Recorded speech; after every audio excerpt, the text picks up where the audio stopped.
Aviation faces a sobering reality. Our carbon budget is rapidly depleting and could be exhausted by 2032. This isn't speculation, this is a carbon countdown. In our new book, Sustainability in the Air, Volume 2, Dirk Singer and I document how dramatically the landscape has transformed since our first book came out 18 months ago. We've witnessed a shift from bold experimentation to disciplined execution. What makes this book essential? We reveal how sustainable solutions succeed not because they are green, but because they are better, economically superior. The winners aren't those with the most advanced technology. They are those solving the right problems with compelling economic advantages. From SAF production and contrail mitigation to direct air capture, we have distilled hard-won lessons into a practical roadmap for aviation's journey to net zero. Get your copy today. Link in the show notes. What we're doing differently is, first of all, getting actual data from the airlines. That's the difference. It's not based as estimates that other calculators have. And it's trustworthy because it's produced by an independent European authority, EASA. So it's not produced or created by entities that have invested interest in showcasing their own CO2 emissions. And it's harmonized because this is the only scheme that can be used within the EU to display CO2 emissions now. So now the passengers can have the certainty that they're looking at numbers that have been calculated the same way, calculated using the same assumptions, the same factors, and therefore producing the same type of CO2 emissions. Welcome to Sustainability in the Air, the world's first podcast dedicated to sustainable aviation. I'm your host, Shashank Nigam, the CEO of Simply Flying. On this show, I speak with aviation leaders, innovators, and policymakers driving real action, separating the signal from the noise to spotlight what's truly moving the industry forward. The same focus that is at the heart of our new book, Sustainability in the Air, Volume 2. In it, Dirk Singer and I take stock of how far the industry has come and how far we still need to go. With the global carbon budget potentially running out by 2032, the clock is ticking. But the most promising solutions today aren't just environmentally sound, they are economically superior as well. From SAF and contrail mitigation to direct air capture, the book offers a practical roadmap for aviation's journey to net zero. Get your copy today. Link in the show notes.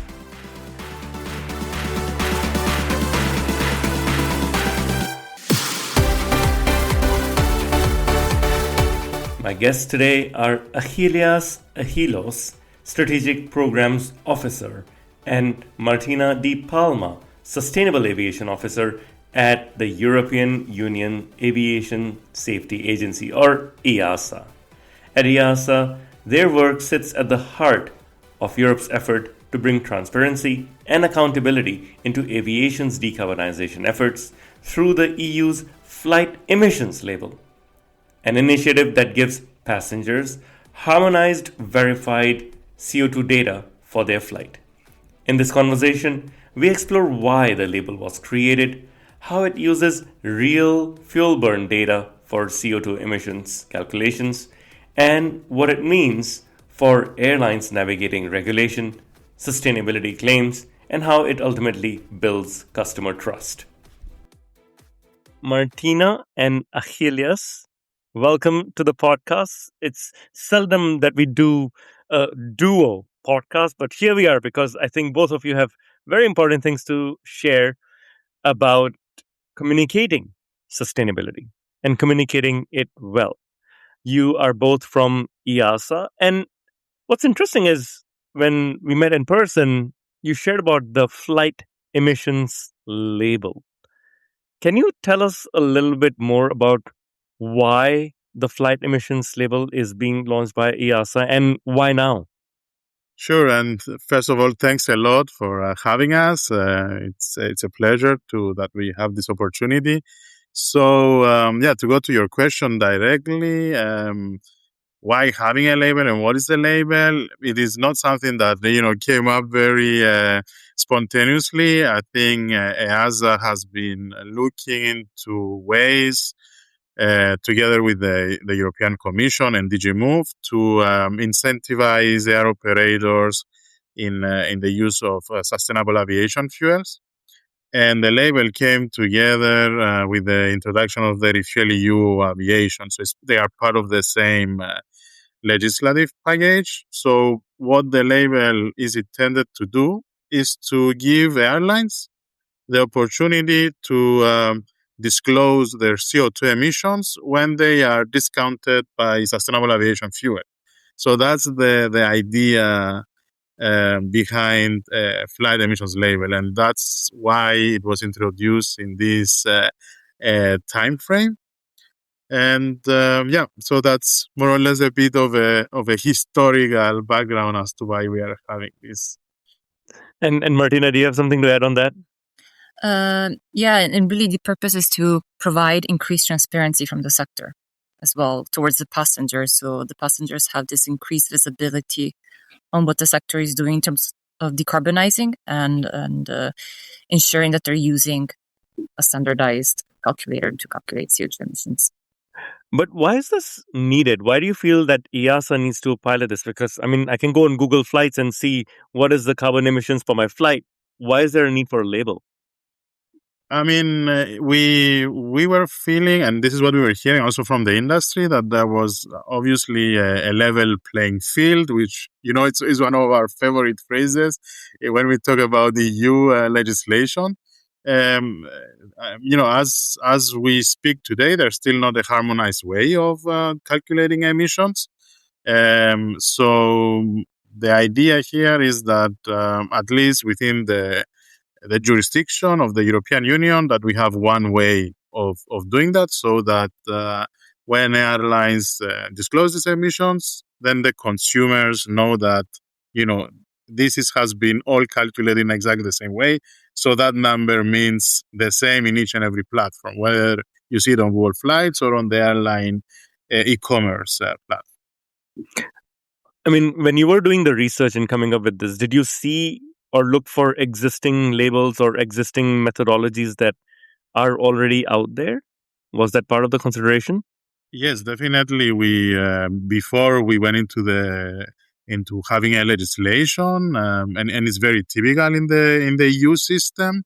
We went into what we call, in the case of the label, a pilot study, where we had 11 airlines that they actually contributed not only, let's say, their data in assessing their emissions, but also their views or examining together existing calculators.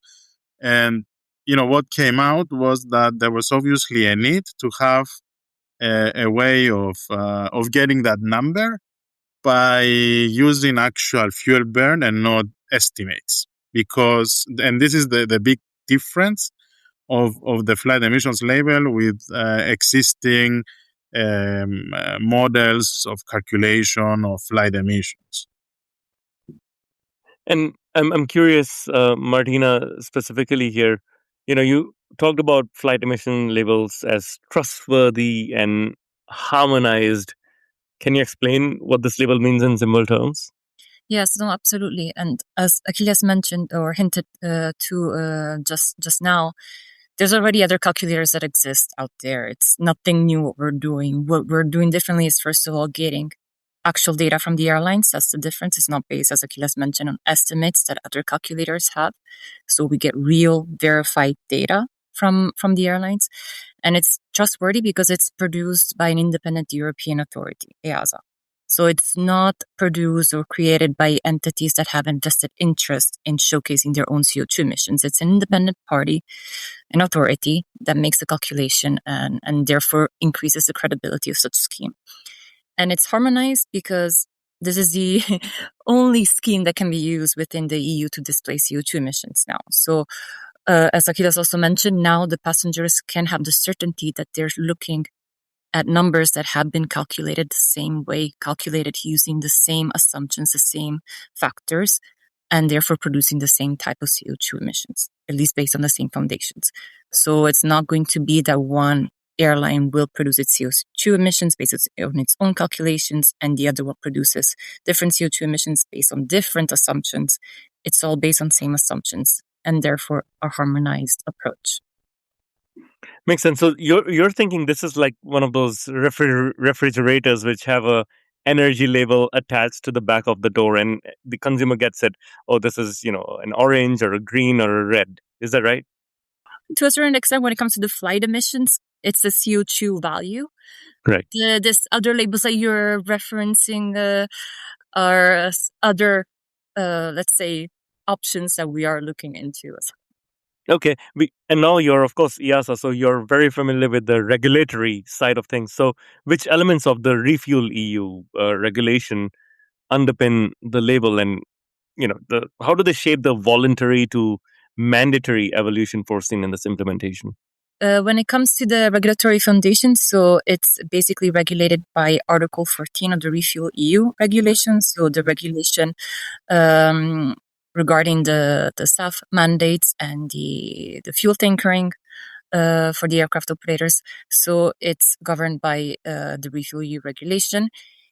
It is currently voluntary, so the airlines currently have the option to either showcase or not CO2 emissions on their website, and in the case they decide to show CO2 emissions, they have to use the flight emissions label. So this is where the FEL comes in. In the case the airlines operating within the European jurisdiction want to show CO2 emissions. And on your question on the mandatory aspects, whether it will become mandatory or not in the future, it really is up to the EU institutions. We're here, of course, to support the whole scheme and process. But something that we are very confident about is that this scheme is here to stay. That is very clear. It's a clear indication from the Commission.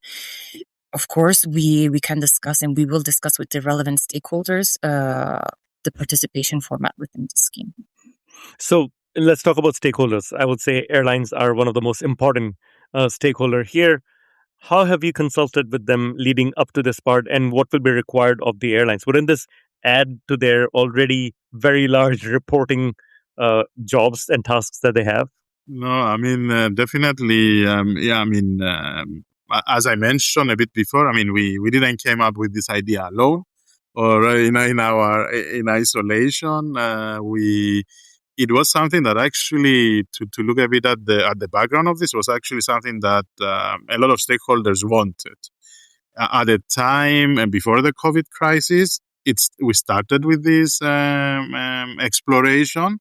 And just to recall a bit, because time goes very fast in the last years.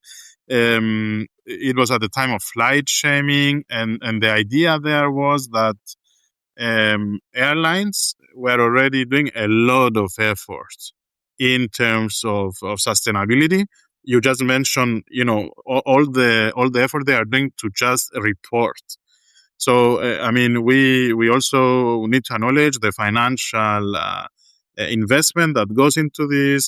Fleet renewal, EASA is also a certification authority, so we are very close into seeing, what is the new technologies that they need to go into aviation so that we effectively meet the targets of net zero in some point in the future.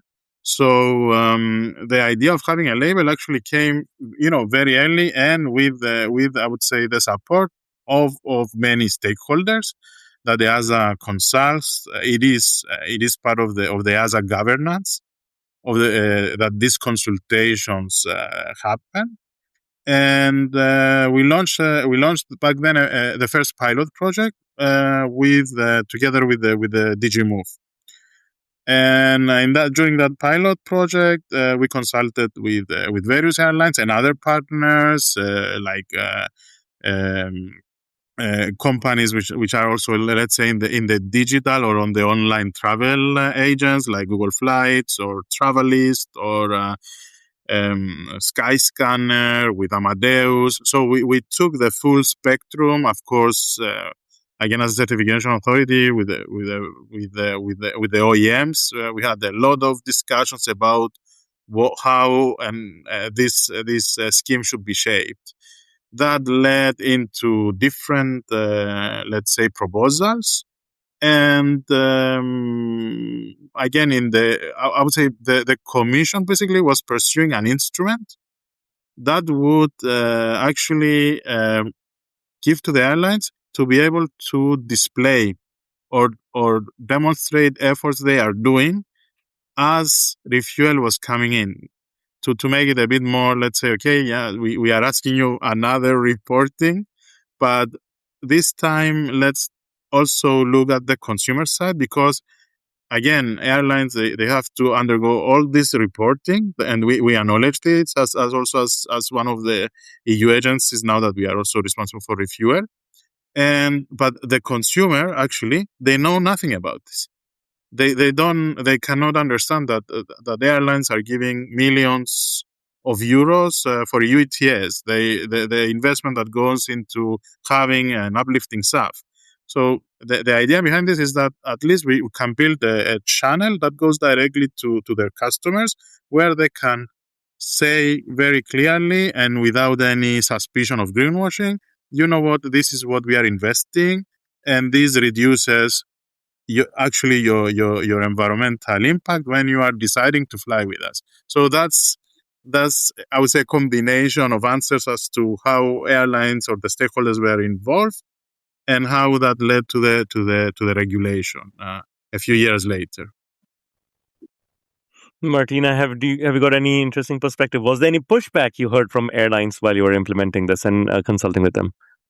Indeed, indeed, there was a bit of pushback from the airlines. As mentioned, it was during the back in 2019 when I first started working on the matter, on the greenwashing, not greenwashing, but flight shaming movement was starting out back in Sweden and then throughout Europe. So indeed, while there was at the same time the interest from the aviation industry to start finding ways to show how towards the passenger how they are decarbonizing, what efforts they're making to decarbonize, what are the technologies that they're using, and everything. There was indeed pushback already back then into showcasing the CO2 values at flight level. But this is something I think has evolved a bit in the past years, in the sense that there are already CO2 calculators out there. There's many of them. This is information that it's already being put outside at the public. The passenger, the common passenger can find this information already anywhere where they look at. There's various calculators. And I think this is where I hope at least the airlines now find the added value, that they can share the data with us, making sure that we have the right data, correct data, and the correct assumptions to then calculate the CO2 emissions. But indeed, what the issue now is that being the first mover in this type of scheme can have a bit of negative consequences for the airlines that do choose to start implementing the flight emissions label for their operations, right? So indeed, there is a bit of pushback as well. Why should we be the first ones? Just gonna, we're the ones being vulnerable out there and showcasing our emissions. Others do not have to do it and do not have to go through this potential negative effect of showcasing emissions. And also, there are some other questions regarding methodologies. We're dealing with different business models in the airline industry. Not everybody is in favor of specific assumptions. So we need to find something as neutral as possible that will work for all business models. So that's why it's important that we engage with the airlines as early as possible to establish a common way to calculate CO2 emissions. And that's something that we've been doing, and we'll continue doing with the FEL. So let me just follow up on that. What's in it for the airline to move first? Is there an incentive here? I mean, there are many incentives, I would say. First of all, if you will be one of the first airlines, definitely, we are still shaping this. No regulation comes out perfect from the beginning. So airlines that they do the first step, then I would say it just happens that, if you are a first adopter of something, then most of the times you are helping something to be shaped into something better. Because, again, EASA is an EU agency. There is no commercial interest here. And at the end of the day, we have a responsibility to the European citizen to provide them that information. So that's definitely one aspect. The other thing that we are really seeing is, this is about, transparency can be something, a very, very powerful marketing component of a commercial strategy of an airline. And we always it's an example that other has been using in this context, but I use it as well because I think it's very, it's something that I would say consumers can relate to. Many years ago, there was even a discussion if that today it's unthinkable of if on a can of Coke you could see the calories, or like a fast food change, if they would indicate really, what was the health impact or the calorie impact of what they are selling. And I'm sure they were thinking, my God, if I would be the first one doing this, people will think I'm so unhealthy, nobody will buy any of my products. But we have seen that, I would say, global leaders in that. I don't know. Cola or PepsiCo or McDonald's. They went and they did it, and they said, okay, this range of our products, they have this impact. They did expose themselves into a given commercial risk, but at the same time, they benefited from the fact that they were seen by that a big part of the consumer segment as being transparent. And I think being transparent means at the same time that you are honest and you have an honest intention to improve your product. And I think this is what we are advocating to the airlines as well, that, the information is out there. Anyways, you go to Google Flights, you go to Skyscanner, some airlines, they put it themselves. The important thing is like how this is perceived by your consumers. And it is also important, as Martina said, that's in the beginning, that, trustworthiness here plays a big role. So this is basically two of the major incentives. The third one is definitely we know that SAF is key in the decarbonization effort. You know this much better than we do. From your different discussions in the aviation industry, it's key is considered the way forward. And we are offering airlines an instrument where they can publicly explain to the consumers again that, this investment is going on. And in the EU, additionally, we have, another mandate, Refuel, where they need to fulfill certain requirements. But we are giving you an instrument so you can demonstrate that effort to your customers and to the wider community. We think this is Fair. incentives. Okay, fair enough. I'd be very curious to see the first airlines popping on to the platform and how they do. Now let's talk about the visibility. Right? Maybe Martina, you can chip in. Once implemented, how will this information appear to passengers? Do you expect this will be across all travel sites like Google Flights and Skyscanner? Will this be on the airline website? How will this be rolled out? Yes. So, and please, Achilles, feel free to chip in. But basically, once EASA issues the label, we will do so on our website. So on the flightemissions.eu website, that's the flight emissions label website, we're going to publish a public CSV file that can be easily taken by online travel agents and the airlines themselves and be put on the various platforms. So as per regulations, the airlines will be required to showcase this information, so to display these labels on their website at the selling point. So when a passenger goes through the various steps and reaches the point of the various flight choices on the airline's website, they will be seeing there the CO2 emissions of these flights. So that's on the website of the airlines. Also, online travel agents can use this information. So the airlines will be required to collaborate with the third-party platforms that they work with, they have contracts with. They will have to make sure that these platforms do showcase the correct labels. But we're also collaborating with Google Flights to make sure that these labels can be easily distributed to the majority of the online travel agents. So Google TIM, the travel impact model, is the main model used to calculate CO2 emissions at the moment. That everything that you see on Google Flights, for example, Skyscanner, these are based on the same model. So with this agreement, this collaboration that we have with Google Flights, we will manage basically to distribute the airline CO2 emissions in a way that we are sure that they're using the correct values. So in the case the airline will opt into the flight emissions label and will have labels, you can rest assured that you're seeing a verified CO2 emission value that's been issued by EASA, and it will be clearly indicated with the logo on the airline's website and so on. So this is how effectively, basically, passengers will see these numbers. And when will we see this? When is there an expected date of the rollout? So expected date of rollout, we are ready to showcase these numbers, but we have a regulatory timeline to follow. So there is a first deadline, and although we might repeat this later because repetita iuvant, and it's good that airlines know when the deadlines are for applying. The 1st of February, the airlines need to basically tell us that they're interested in showcasing labels, and once we enter in discussion with them, we'll be able to make them public by the 30th of June. So in principle, by the second half of this year, if there's airlines opting in, we'll be able to show the first labels.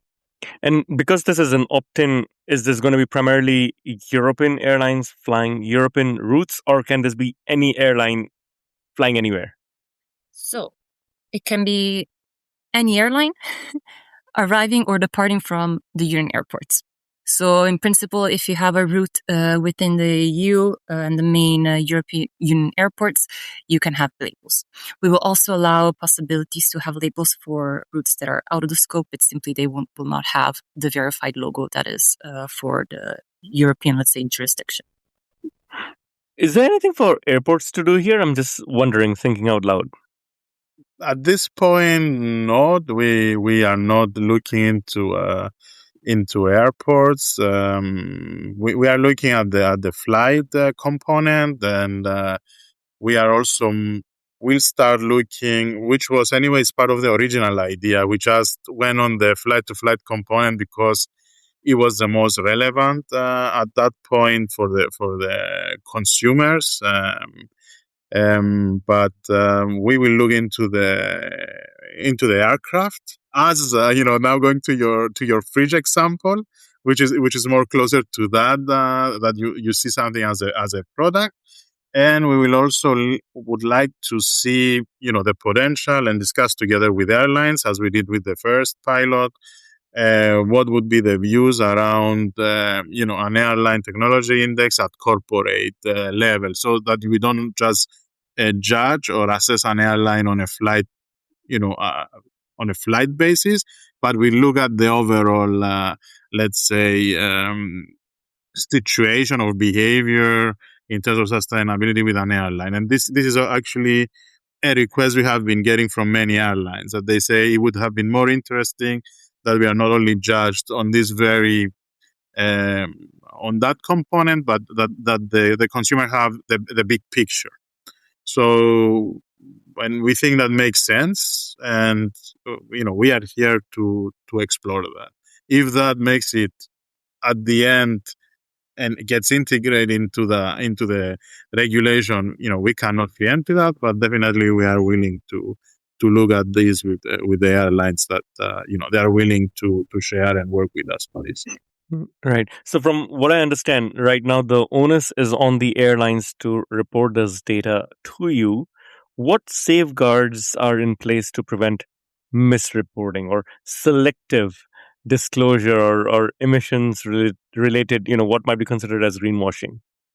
Indeed, as we mentioned, the safeguard here is that the flight emissions label is the only mechanism in place that allows you to show the CO2 emissions and display the CO2 emissions. So in the case an airline would like to showcase CO2 emissions, they can only do that via the flight emissions label. Any other calculator cannot be accepted. So that is one of the first safeguards. Then, as mentioned, also EASA being involved in the development of the labels, we are going to apply some oversight as well. So to make sure that once the labels are issued, the correct ones are basically displayed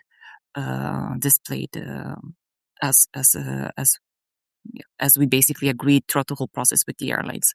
Also, in terms of data reporting, it is largely data that's already been reported via other schemes where verification is necessary, like the EU ETS or CORSIA or the RefuelEU regulations. So we take the same information that's been prior being verified, and that we make sure that it's also verified actual data that we receive and that we actually use for the calculation of the CO2 emissions. Fair enough. Just Yeah, go ahead. to complement here, yes, one other component we have is that, an airline cannot select which routes they can have a label. We understand the need. Of course, if I'm an airline, I do have some routes that potentially maybe that passenger segment would be more inclined or interested to for example, have a more sustainable or a flight that performs better. Let's say it like this. But the regulation is quite clear in saying that should an airline decide to do that, it should be for all the flights on their network.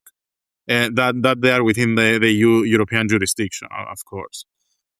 So that's also a safeguard mechanism, so that you don't cherry pick and say, okay, I just put the nice ones, and anything that looks problematic, I just leave out of the visibility. So that's, I would say, from a legal point of view, what we do to kind of make sure that this is kind of fair. Fair enough, and I appreciate that a lot of thought has gone behind this as well. It's not a blind spot as you go live with this, right? One of the interesting thing is the increased use of SAF. As we know, sustainable aviation fuel usage is increasing. There are clear mandates coming, especially in the EU, on this. So how does this label account for the use of SAF? And do you foresee this mechanism driving even broader SAF adoption? No, indeed. So, as we mentioned already at the beginning of this podcast, the main idea behind the FEL is to be able to showcase all the decarbonization efforts that the airlines are taking and achieving.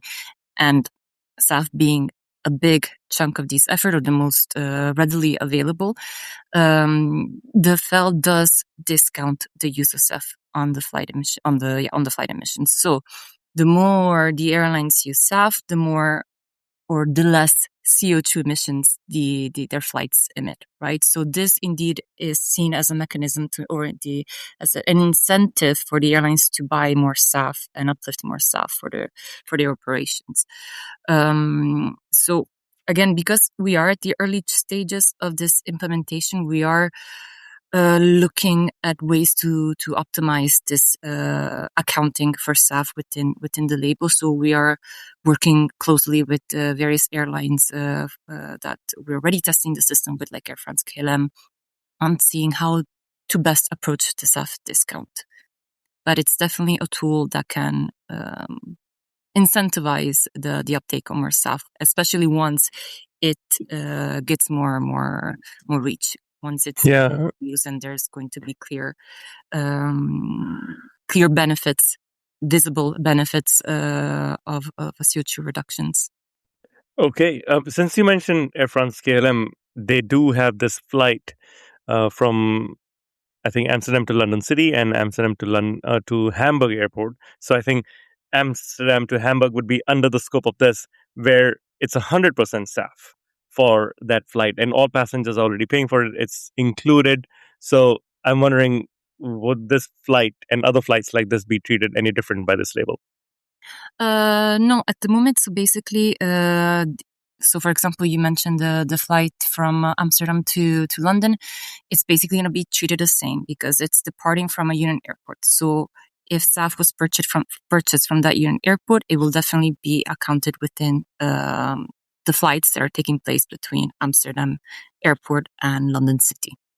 So clearly they need to prove that they have purchased the SAF. Okay, good to know. And this is back to the airlines, right? And increases trust ultimately. Are you able to elaborate on the plan Label 2 project, which envisaged an airline index and a technology index? How would this work? Yeah, I mean, a bit of that I already mentioned, but I will just give a bit, let's say, of a highlight how the EU and the Commission, and in extension then EASA as a Commission agency works on that. So, we have right now a legal basis, as we call it, to have emissions disclosure to the European citizens. So let's see the label as a legal instrument. This is what it does. So it is within the way that regulation is being managed in the European system, that regulation needs to be kept up to date or become more relevant. So the idea of this Label 2 project is that on the lessons learned of what we have done so far, of the interactions we had with the different airlines, what is missing from the current, what is a blind spot? Because, I'm happy to say that you said that we thought a lot of things, but I'm sure some things we didn't thought about. So it is about the things we didn't thought thoroughly, or things that we have might taken wrong. So as Martina said, for example, we want to optimize the way we account for SAF. So part of this of the label 2 project, for example, is an airline index, which I mentioned is about looking at the overall sustainability overall of an airline. So it could be, for example, that if I'm judging an airline at its entirety, it makes maybe more sense that we check how much SAF they take as a whole, and not on a flight by flight basis. So this is the things that we need to discuss with the airlines, that they will be joining us in that endeavor, and see at the end of the day if that approach would be more meaningful at the end of the day, and bring even more transparency to the users of the system. So that's about an example. I would say a practical example about what this airline index is. And another component is a technology label, which we have been discussing for several years with different OEMs. And it is about, how to put, let's say, a mark of environmental performance of the aircraft as, as a product. That of course has other let's say applications within this ecosystem. But again, to make it a bit more practical, it's an integrated system. So, for example, an airline that looks at renewing their fleet, and they are renewing that fleet with aircraft that they fall under a given category, creates, let's say, the right kind of incentive that we want to endorse, and facilitate at least its communication or to the wider public. So this is what this aircraft technology label will do, and also like what is an airline index going to do. So these are we are looking at a component-based approach to improve the existing legal framework at the end of the day, with things that we hope, and then the industry is there to support us, they will make sense. And I'm wondering, are there plans to take? I know your mandate is within the EU. Do you foresee other regions adopting this label as well in the future? Is that a hope? I mean, definitely. What we would like to see is that there is a common way of doing this. So yes, we will be very happy if this is seen in some way as a standard, and other regions of the world that they want to incentivize also the use of SAF in the same way that the EU and the European Commission want to. They might adopt a similar way. If we would align on the way that we calculate, which I think it would be great.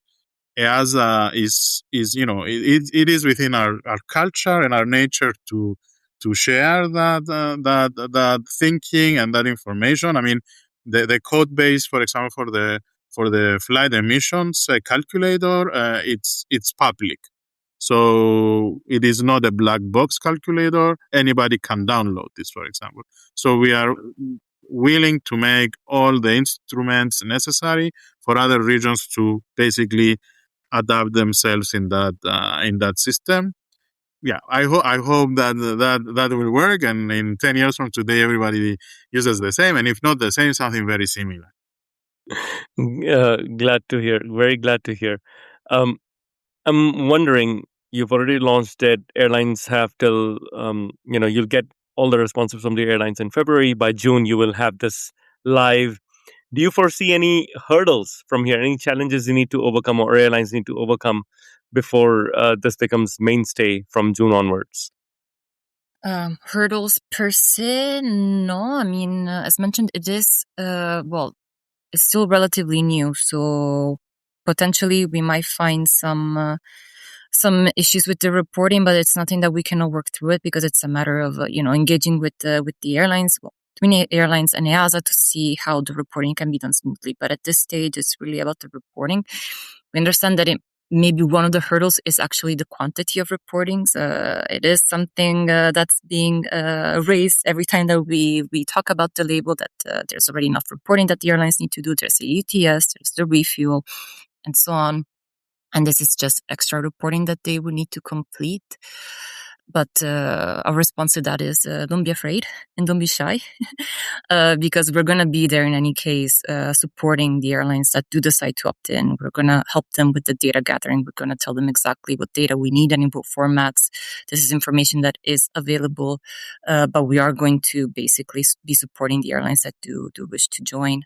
In terms of hurdles, yes, as we mentioned as well, there may be a risk or that first mover risk of showcasing your CO2 emissions, but it's also true the opposite. There's also a risk of not showing your CO2 emissions and not being transparent towards your passenger. That's also something that needs to be evaluated by the airline, the risk of both showing CO2 emissions, but also of not showing them, considering especially that information is already out there.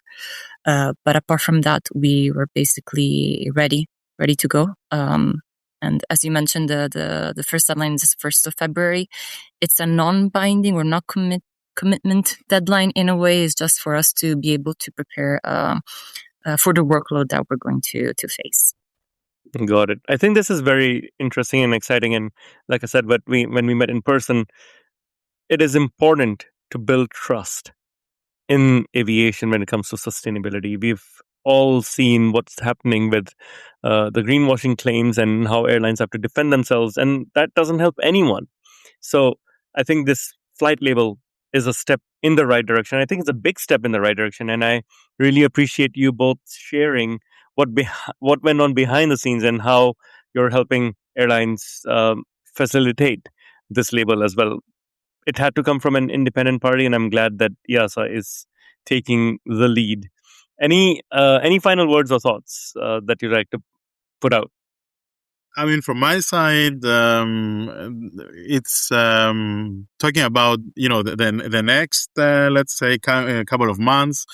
And I echo what you said. It is very good that the EASA, in a way, is being asked by the European Commission in this case to do that as an independent body, and it is something that is really there to support the airlines in the medium to long term as well.